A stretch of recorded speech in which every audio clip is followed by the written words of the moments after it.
Contrairement aux variables, la valeur des constantes ne change jamais. Pourtant, elles sont indispensables à tous les programmes. On voit ça dans un instant.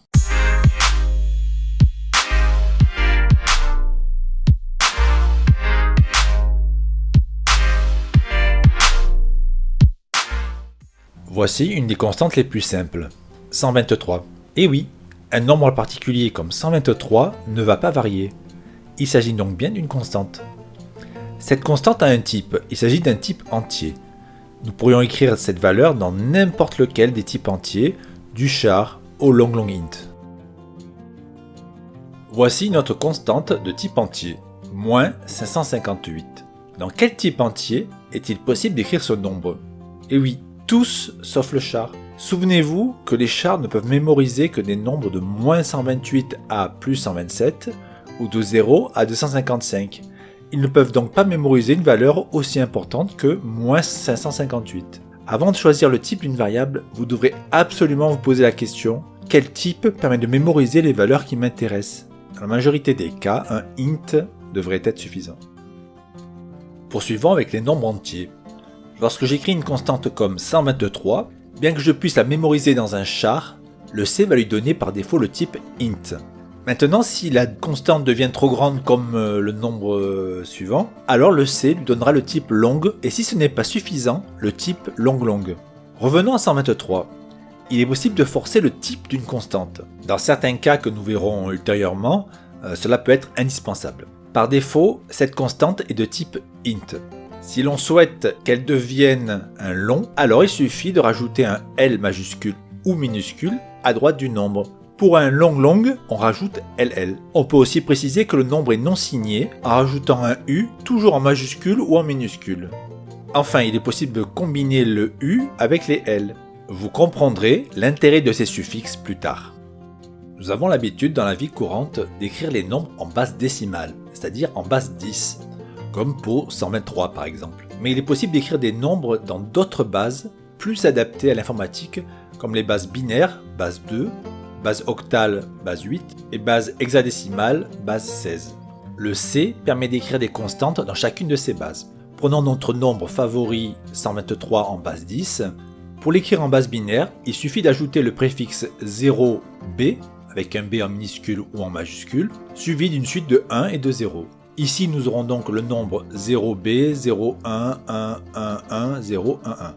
On notera que la notation binaire n'est pas disponible pour tous les compilateurs C. Pour la base octale, il faut préfixer le nombre du chiffre 0, ce qui donnera 0,173. Attention, une constante écrite en base octale ressemblera beaucoup à une constante écrite en base 10, à l'exception du 0 à gauche du nombre. Donc ne rajoutez jamais de 0 inutile à gauche, sauf si vous souhaitez écrire en base octale. Pour écrire un nombre en base hexadécimale, la base 16, il suffit de le préfixer par 0x, avec un x en majuscule ou en minuscule, ce qui donnera ici 0x7b. Les lettres du nombre hexadécimal peuvent aussi être en majuscule ou en minuscule. Dans toutes les bases, il est possible de forcer le type de la constante en rajoutant u, l et ll à droite du nombre. Passons maintenant au nombre réel avec le nombre moins 123,4. Comme pour les nombres entiers, les nombres réels peuvent être négatifs en ajoutant un moins à leur gauche. Il est possible de mettre un plus pour indiquer qu'ils sont positifs, mais cela revient à ne rien mettre du tout. Vous remarquerez que la virgule habituelle est remplacée par un point. Par défaut, une constante réelle aura le type double. Il est possible de préciser que l'on souhaite un float plutôt qu'un double en ajoutant un f, majuscule ou minuscule, à droite du nombre. Les nombres réels peuvent s'écrire sous forme de puissance.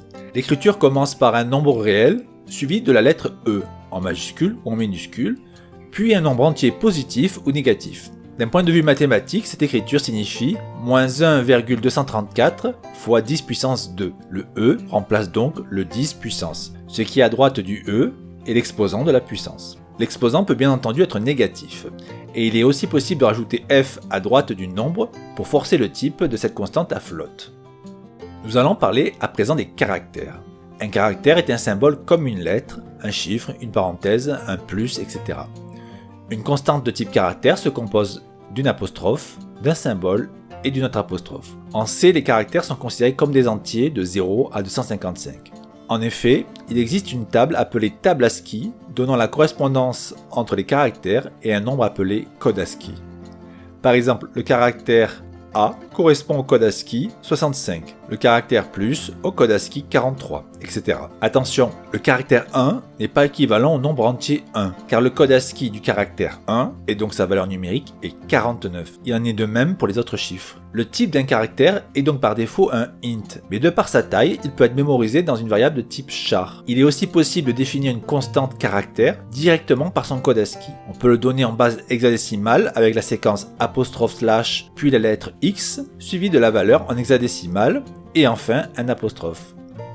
On peut aussi le donner en octal avec apostrophe, / suivi du nombre octal, et enfin un autre apostrophe.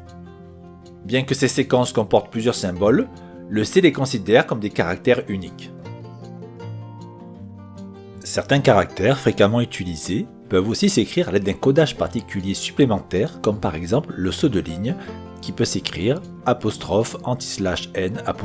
Ce caractère a le code ASCII 13 et pourrait donc s'écrire en hexadécimal ''xd'' ou bien en octal ''15''. Une séquence comportant un slash à son début est appelée séquence d'échappement. Pour obtenir le caractère ''/', vous devez absolument utiliser la séquence d'échappement '''''''''', sinon le C pensera que vous souhaitez introduire une nouvelle séquence d'échappement et cela risque de provoquer une erreur. Voici une liste des séquences d'échappement. Les plus utilisées sont ''n'' et ''t''.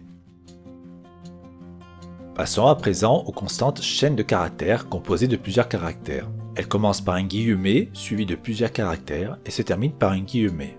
Elles peuvent aussi comporter des séquences d'échappement comme dans l'exemple suivant, ce qui nous donnera à l'affichage.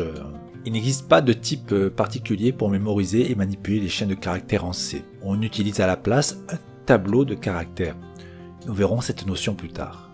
Un petit mot concernant la taille d'une chaîne caractère. Prenons la chaîne LO''n. Cette chaîne se compose apparemment des lettres H, E, L, L, O et de la séquence d'échappement ''n' comptant pour un caractère, ce qui nous fait donc 6 caractères. En réalité, sans que vous le sachiez, le C ajoute à la fin de chaque constante chaîne de caractères le caractère d'échappement '0 dont nous n'avons pas parlé et qui a pour code ASCII 0. Cet ajout lui permet de connaître la fin de la chaîne. Donc en réalité notre chaîne ne fait pas 6, mais bien 7 caractères. Ne jamais oublier que toutes les chaînes de caractères comportent un '0 à la fin de celle-ci, car cela peut poser des problèmes de mémoire. Il s'agit en réalité d'une source d'erreur classique en C.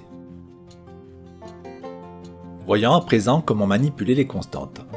Il est possible de copier leurs valeurs dans une variable ayant un type adapté, comme par exemple int mon entier est égal à 123, point virgule. Cette commande va copier la constante entière 123 dans la variable mon entier qui est de type int. Dans la commande char mon car est égal à ''a'' point virgule, la constante caractère a est copiée dans la variable mon car qui est de type char.